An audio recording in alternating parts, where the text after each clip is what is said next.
Vanilla is the most popular flavour out there. No wonder why we love it so much. It's just so versatile in so many dishes, particularly desserts. But sometimes it can get confusing on which type of vanilla you should use for which dish. These vanilla beans are fantastic for custards, for flavouring cream, and what we're after with the vanilla bean are these gorgeous seeds. You'll see inside these magical little pearls. That's what we're after.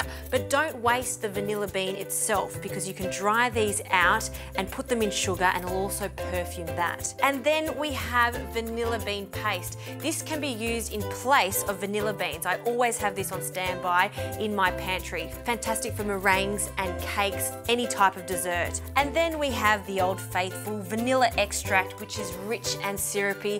Fantastic for non-baked desserts, also fantastic in drinks like thick shakes and milkshakes. I also have this on standby in my pantry.